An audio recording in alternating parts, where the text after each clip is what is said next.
में दिक्कत आना मैं समझता हूँ भारत के लिए समस्या पैदा कर सकता है, क्योंकि जो पेट्रोलियम रिजर्व की आप बात कर रहे हैं, वो रिजर्व अभी हमने बनाना शुरू ही किया था युद्ध के दौरान। जो हमारा बना हुआ था बेंगलुरु में, विशाखापट्टनम में, 2-3 जगह हमारा वो है, तो उसको हमने अभी ऑगमेंट करना शुरू किया था। मीनवाइल ये दिक्कत आई है। मैं उम्मीद करता हूं कि दिक्कत ज्यादा दिन नहीं चलेगी, क्योंकि भारत अपना 87-88% जो क्रूड की रिक्वायरमेंट है वो आयात करता है।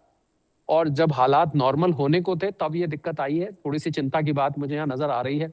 भारत को इसके विकल्प देखने पड़ेंगे। मुझे लग रहा है वेनेजुएला, अमेरिका चाहता है कि भारत वेनेजुएला से ज्यादा तेल ले, पर उसमें समस्या ये है कि एक तो वो लंबे रूट से आता है, वो यहाँ देर में पहुंचता है, उसकी शिपिंग कॉस्ट ज्यादा आती है, उसकी इंश्योरेंस कॉस्ट ज्यादा आती है, वो तेल हमें महंगा पड़ता है। तो रशिया और यूएई ने अप्रोच किया। आपको पता होगा कि यूएई ने अपने आप को ओपेक से बाहर कर लिया है।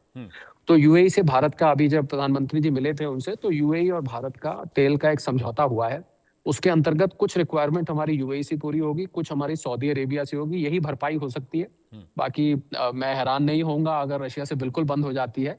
तो फिर एक बार हमें ऑयल कंजर्वेशन के मेजर, जो प्रधानमंत्री जी आपको याद होगा आए थे, हालांकि वो तो विदेशी मुद्रा भंडार को बचाने के लिए उस समय उन्होंने मई के पहले हफ्ते में, आपको याद होगा, प्रधानमंत्री जी ने 7 बातें बोली थी कि आप सोना मत खरीदिए, वर्क फ्रॉम होम करिए, वर्चुअल क्लासेस करिए, और अगर दिक्कत आती है तो हमें इसके लिए तैयार रहना चाहिए। और ये क्रूड ऑयल की प्राइसेस को और बढ़ाएंगे, हमारे लिए एक और बड़ी सरदर्दी बन जाएगी कि यहाँ से क्रूड ऑयल की कीमतें बढ़नी शुरू हो जाएंगी। बड़ी मुश्किल से कीमत घट के $72-73 के आसपास आई है। अगर यह समस्या बनी रहती है तो एक बार फिर क्रूड ऑयल की कीमत ऊपर जाएगी, जो कि एक सरदर्द भारतीय अर्थव्यवस्था के लिए बन सकती है। आपको बताऊं कि हर $1 जब क्रूड ऑयल की कीमत बढ़ती है, भारत के ऊपर लगभग 20,000 करोड़ के आसपास का फर्क पड़ता है, 19-20 हजार करोड़ का, जो कि बहुत बड़ा अमाउंट है। पर अब ये दोहरी मार पड़ सकती है। अभी तक आपने देखा होगा जब युद्ध चल रहा था तो हमें सप्लाई की दिक्कत नहीं थी, अब हमें सप्लाई की दिक्कत भी आ सकती है। Alright sir, please stay with me. मैं आपके पास आ रहा हूं जनरल साहब।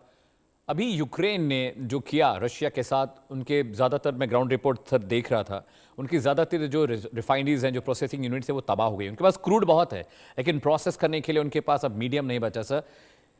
ट्रम्प जो चाहते थे उसमें कामयाब हो गया यूक्रेन, लेकिन दिक्कत सर ये है कि भारत अब अगर रशिया को सप्लाई करता है फ्यूल, तो वेस्टर्न वर्ल्ड को इससे दिक्कत होगी।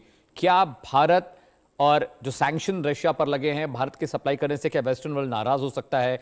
और जो फ्यूल सप्लाई भारत बाकी मुल्कों से ले रहा है, जहां जहां अमेरिका का कंट्रोल है, क्या वहां पर ट्रम्प मुश्किल कर सकते हैं भारत के लिए?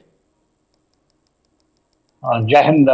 देखिए अमित, जो बात अभी कोहली साहब ने कहा, वो उन्होंने एक आर्थिक मुद्दे में, खास करके जो सप्लाई चेन का है ऑयल के ऊपर में, उन्होंने एक बड़ा अच्छा बताया, पूरी व्याख्या दी। पर देखिए, जो ग्राउंड रियलिटी है, जो स्ट्रेटेजिकली आप उसको देखते हैं, मिलिटरली देखते हैं, तो ऐसा बहुत बड़ा सरदर्द नहीं आने वाला है रशिया के संदर्भ में। वो तो प्रूवन है कि वर्ल्ड का बहुत बड़ा रिजर्व उनके पास में है। हाँ, उनके ऑयल रिफाइनरीज को, फ्यूल स्टोरेज डिपोज को, उनके ऑयल टर्मिनल में जो उनकी पाइपलाइंस हैं, पंपिंग स्टेशंस हैं, और मिलिट्री जो उनका फ्यूल का डिपो है, उस पर हिट हुआ है। बट वो है 10%, एक रिपोर्ट कहती है, और जो एक्सेलरेटेड है वो 20% कहती है। अदरवाइज 80% उनके पास कैपेबिलिटी है। उन्होंने अभी भी, आपने अपने रिपोर्ट में दिखाया था कि साइबेरिया के एक इसको किया है। हाँ, एक छोटे ड्रोन से जरूर अटैक साइबेरिया में हुआ है, उसके अलावा आर्टिक रीजन में बहुत बड़ा रिजर्व। देखिए, ऑयल की जो चैलेंज है पूरे विश्व के लिए, तो आपको पता ही है, क्योंकि बहुत डिस्टर्बेंस है। मगर भारत का डिपेंडेंसी तो नहीं था, बट भारत खास करके नॉर्थ स्ट्रीम, आपको याद होगा नॉर्थ स्ट्रीम जब डिस्ट्रॉय हुआ था यूक्रेन और अमेरिका से, शायद उसी के ऊपर क्वेश्चन मार्क है, जो जर्मनी में जाता था। उसके बाद जो उनके सदर्न स्ट्रीम्स हैं, उसके ऊपर में हुई। अभी ऑयल स्ट्रक्चर्स पे उन कर रहे हैं, और ये 2024 से चल रही है।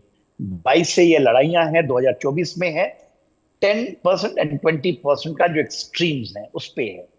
हाँ, अभी बात यह है कि हम इसके पहले रशिया से बहुत तेल नहीं खरीदते थे। हमारा तेल खरीदा क्योंकि हमें अमेरिका ने ये बताया था कि यदि वर्ल्ड के अंदर में ऑयल की प्राइसेस को रखना है, जो बाइडेन साहब थे उनके जमाने में आया था, इन राइटिंग में आया था कि इंडिया, क्योंकि हमारी हम रिफाइन करने की कैपेबिलिटी आपको पता ही है, दुनिया में हम शायद दूसरे नंबर पे हैं।